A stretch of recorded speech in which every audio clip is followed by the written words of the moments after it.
Hello officer, आप सबको मेरा प्यार भरा नमस्कार और जय हिंद। कैसे हैं आप सब? स्वागत करता हूं आपके इस अपने प्यारे से प्लेटफॉर्म पर और आप सभी का तहे दिल से नमस्कार, शुक्रिया और जय हिंद। आज के छोटे से सेशन में हम आपसे बहुत बड़ी बात करने वाले हैं जो आपको सताए जा रही है, ना सोने दे रही है, ना जागने दे रही है, ना खाना खाने दे रही है। और वो बात ये है कि सर मैथ्स कैसे करें। मैथ्स को करना नहीं बेटा, मैथ्स को समझना है। क्वालिफाइंग पेपर है, दैट मीन्स वो हर बच्चे के लिए है, चाहे वो मैथ्स स्ट्रीम का हो, चाहे बायो बैकग्राउंड का हो, चाहे कॉमर्स बैकग्राउंड का हो। मैथ्स का पेपर क्वालिफाइंग है और आपको वो समझना पड़ेगा कि कौन सा हमारे लिए है सर और कौन सा मैथ्स वालों के लिए है। तो आज मैं आपसे जो बात बताने वाला हूँ इस छोटे से सेशन में वो ये है कि मैथ्स में कौन से टॉपिक, कौन से चैप्टर कितने मार्क्स के आते हैं। और उससे पहले हम आपको बताएंगे कि मैथ में कितने नंबर पाने पे आप क्वालिफाई कर जाओगे। इन सब बातों को आज हम 5 से 7 मिनट की क्लास में करने वाले हैं। आपका ये सवाल था और हम इस सवाल को लेके आ गए हैं। और आपको लगता है कि आप शॉर्ट वीडियो, स्ट्रेटजी, मोटिवेशन की रील देखने से एनडीए में सिलेक्शन होता, तो आज हमें लगता है कि हर घर में एक ऑफिसर एनडीए में ज़रूर होता। तो आप इन सब वहम को निकाल दो कि 2 मिनट की शॉर्ट रील से किसी स्ट्रेटजी को देख के हमें एनडीए में सिलेक्शन मिल जाएगा। तो वो मोटिवेशन थोड़े देर का है। आपको अपने मोटिवेशन का जरिया खुद ढूंढना पड़ेगा कि हम ऑफिसर क्यों बनना चाहते हैं और ऑफिसर बनने का रीज़न क्या है। ठीक है, तो आपको केवल एक्चुअल अपनी बातों पर, अपनी मेहनत पर, अपनी कलम पर ताकत दिखानी है। बाकी वहम तो बांध को भी था, वहम तो डैम को भी था कि हमने नदी का पानी रोक रखा है ना। तो ऐसा वहम पाल रखा हो तो हटाओ। हमें बिना सिलेक्शन लेना है तो कॉन्सेप्ट, बेसिक सवाल, प्रैक्टिस, मॉक टेस्ट और रिवीजन, ये 4 हथियार 5 अपने जेब में रख लो, सिलेक्शन हम दिला देंगे। तो चलिए आज हम जिस टॉपिक के लिए आए हैं उस पर आपसे बात करते हैं। और उसके साथ ही साथ अगर आपको लगता है कि मुझे एनडीए में ऑफिसर बनना है तो उसके लिए 2 बैचेज अपने यहाँ स्टार्ट हैं, एक आयोटा 2.0 और एक स्पेशल मैथ्स के लिए मैथ्स का कैप्सूल। ये कहाँ मिलेगा? ये आपको मिलेगा सक्सेस वाला के प्लेटफॉर्म पर और वहाँ से आपको इनरोल होना पड़ेगा, जिसमें आपको वो सारी चीज़ें मिलेंगी जो हमने आपसे जिक्र की। तो चलिए बिना लेट किए हुए हम लोग क्लास को स्टार्ट करते हैं कि मैथ्स में कौन सा टॉपिक पर हम पढ़ लें तो हमारा मैथ्स क्लियर हो जाएगा। उससे पहले हम बता दें, मैथ्स में अगर आपको पास होना है तो 300 में, मैथ्स में अगर आपको बेटा पास होना है तो 300 में आपको 120 मार्क्स तो हर हाल में लेके आने पड़ेंगे। फाइनल मेरिट की बात है, कट ऑफ में तो आप 99 पे भी क्लियर हो जाओगे। कट ऑफ की बात नहीं, आप 120 की तैयारी करोगे। इसके लिए आपको 50 सवाल लगाने पड़ेंगे मैथ्स में। ठीक है, 50 सवाल आपको लगाने पड़ेंगे। तो लिखी हुई क्लास में हम आपसे ये बात करते हैं कि बस ये आपको दिख रहा होगा, नहीं भी दिख रहा है तो मैं बोल बोल के आपको बता देता हूँ क्या लिखा गया। ट्रेंड एनालिसिस 2025-26 अभी का एनालिसिस है, लेकिन पेपर जो है पुराना है। पेपर में पुराने की बात करें तो एनालिसिस जो हम करने वाले हैं वो किसकी करने वाले हैं? 2014 से लेके 2016 तक के पेपर का एनालिसिस करेंगे। साथ ही साथ हम 24 और 23 की भी बात करेंगे। पुराना इसलिए लाए हैं क्योंकि अगर पुराने में ही आता था तो नए में भी आना ही आना है। ये आपके सारे के सारे टॉपिक दिए हुए हैं, लगभग 30 टॉपिक्स आपके पेपर में आने वाले हैं। कितने टॉपिक्स? 30 टॉपिक्स आपके पेपर में आने वाला है। पहला टॉपिक और पहला चीज़ हमारे सामने, अगर इस पे कलर की बात करूं तो रेड हमें लगता है ज़्यादा अच्छा दिखेगा। हाँ, रेड दिखेगा। तो पहला चैप्टर हमारे पास है सेट। सेट चैप्टर से अगर हम बात करें तो ज़्यादा सवाल नहीं पूछा जाता, लेकिन जब हम 2014 में थे, मतलब आज से 10 साल 11 साल पहले, तब इसका वेटेज इतना था कि इससे 8 सवाल पूछ लिए गए। तो आज तक के वेटेज में सेट से रिलेटेड सवाल जो आया है वो 3 आया है। तो सेट चैप्टर अगर आप पढ़ते हो तो 3 सवाल आपको पढ़ना है।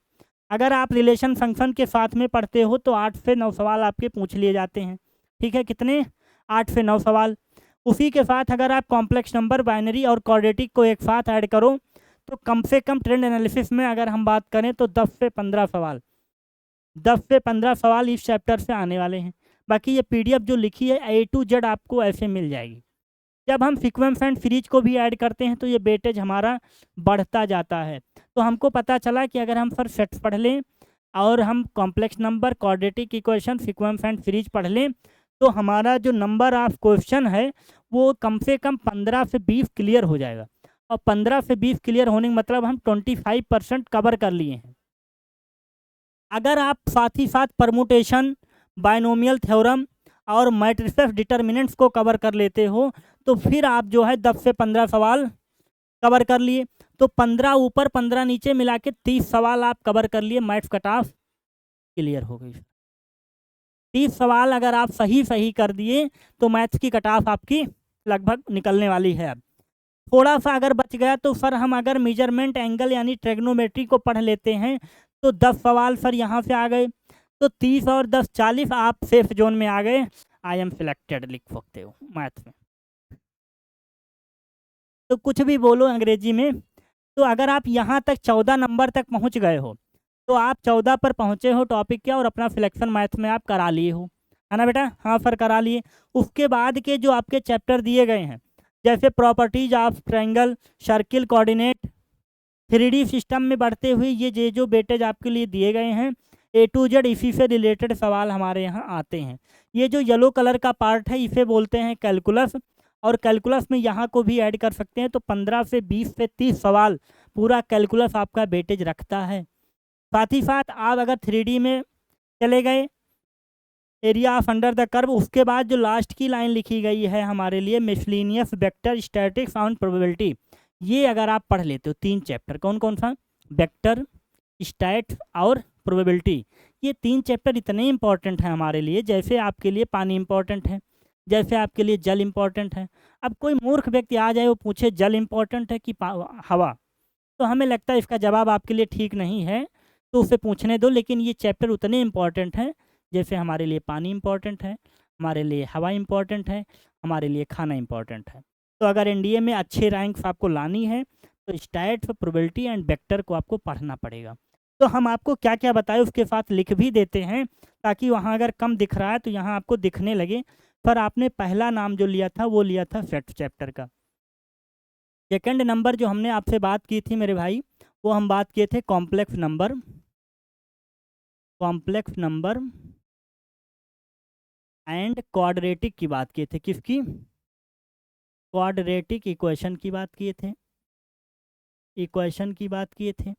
जब हम थर्ड आ गए थे तब हम आपसे सीक्वेंस एंड सीरीज को ऐड कराने की बात कर रहे थे, सीक्वेंस एंड सीरीज की बात कर रहे थे। जब हम फोर्थ पे आए थे तो हम आपसे बात कर रहे थे कि आप पी एंड सी मतलब परमुटेशन पढ़ लेना। क्या पढ़ लेना? परमुटेशन एंड कॉम्बिनेशन पढ़ लेना। क्या पढ़ लेना? परमुटेशन एंड कॉम्बिनेशन पढ़ लेना। जब हम सर 5th नंबर पे आ गए थे तब आप हमको बता रहे थे कि आप बाइनोमल पढ़ लेना, बाइनोमियल पढ़ लेना। बाइनोमियल के साथ साथ हम आपको बताए थे मैट्रिक्स। अच्छा अलग लिख दीजिए सर। यहाँ पर 6th नंबर पे जब हम आएंगे तो पढ़ेंगे matrix and determinant, matrix and determinant. क्या पढ़ेंगे? Matrix and determinant. जब हम 7 नंबर पे आएंगे सर तो किसको पढ़ लें? जब आप 7 नंबर पे आए तो आप ट्रेग्नोमेट्री को पढ़ लेना, ट्रेग्नोमेट्री पढ़ लेना।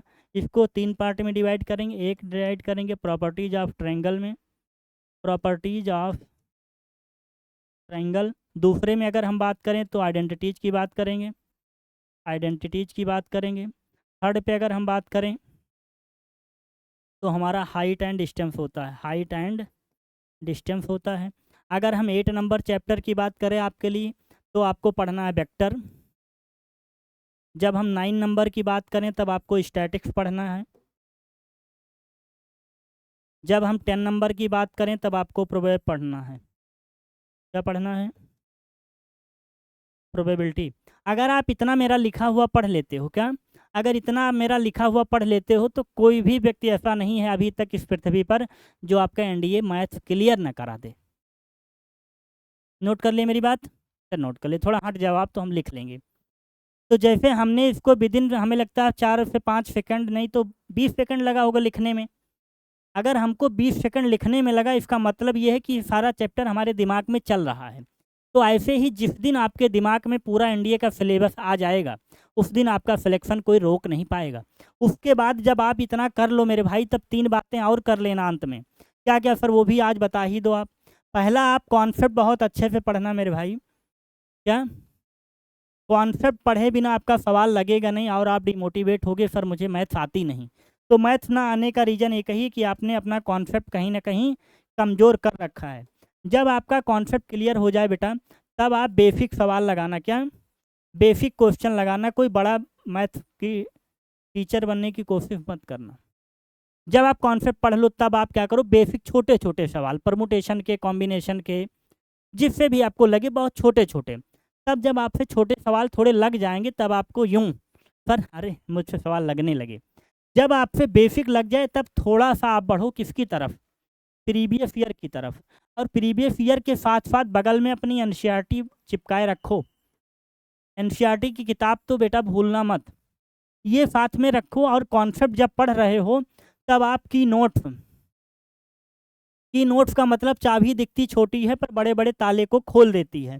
तो ऐसे आपका की नोट्स होना चाहिए एक एक पेज का। एक पेज, हमने एक दिन आपको बताई थी एक ट्रिक, क्या बताई थी, एक पेज इज इक्वल टू एक चैप्टर। ये ट्रिक कौन कौन लिखा था, एक पेज एक चैप्टर की ट्रिक अपनाओ कि एक पेज में पूरा चैप्टर खत्म मैथ्स का। उस दिन आपको मैथ ना आए तो मुझसे मिलो। इतनी बात अगर आप कर लिए तो ये 40 दिन आपके लिए, आपका जीवन बदलने के लिए काफ़ी है। बाकी तो दुनिया अकेली है, आप भी अकेले हो। तो सिलेक्शन इस बार लेना है और एनडीए में अपनी पहल जमानी है। तो आप सबको क्लास हमें लगता है मज़ेदार लगी होगी। इतने कम टाइम में इतना काम आपको करना है भाई, तभी सिलेक्शन है, नहीं तो स्ट्रेटजी, मोटिवेशन, शॉर्ट वीडियो ये आप देखते रहेंगे और आपको लगेगा कि हमारा सिलेक्शन हो रहा है, पर एक्चुअल में आप केवल मोबाइल से घिरे हो, आपका सिलेक्शन नहीं हो रहा। इतना आसान होता है बेटा, तो हर घर में एक एनडीए का ऑफिसर जरूर होता। 8 लाख बच्चों के फॉर्म में 400 बच्चों का सिलेक्शन। गणित तो आपकी तेज है, पता चल जाएगा ना कि आपकी औकात होगी वहाँ पर। अगर बात औकात की है ना, कोई कह दे तो आप पूरा जान ले लेते हो। तो आपको पता है कि 8 लाख बच्चा है, कितना कितना जीरो लगेगा, मैं भूल गया क्या सर, ठीक है इतना लगेगा। 8 लाख बच्चों में अगर 8,000 बच्चा क्या करता, रिटर्न क्वालिफाई करता है, क्या रिटर्न क्वालिफाई करता है, और 8,000 बच्चों में मेरे भाई 400 बच्चा सिलेक्ट होता है, क्या 400 बच्चा सिलेक्ट होता है, तो आप सोच लो आपकी औकात क्या है। तो हल्के में मत लेना, ठीक है, भारी है, डूब जाओगे। चलें, तो आज की क्लास में बहुत कुछ बताने के लिए आए थे कम टाइम में, और हमने आपको बताया। जिनको लगता है कि हाँ ये सब हम कर पाएंगे उनके लिए सिलेक्शन है, नहीं तो आप तैयारी करते रहोगे। एकदम सच बात है, उसमें कोई इफ एंड बट है ही नहीं। एक बात और जाते जाते, कि जिस चीज़ पे आप टाइम दोगे वो आपका है, बाकी आपका कुछ नहीं। तो आप सभी को थैंक यू, मेरा प्यार भरा नमस्कार, बहुत बहुत शुभकामनाएं आपके साथ। हो सकता है किसी को ख़राब लगे, बट सच्चाई यही है कि पढ़ेंगे नहीं तो सिलेक्शन नहीं होगा। थैंक यू आप सभी को, जय हिंद।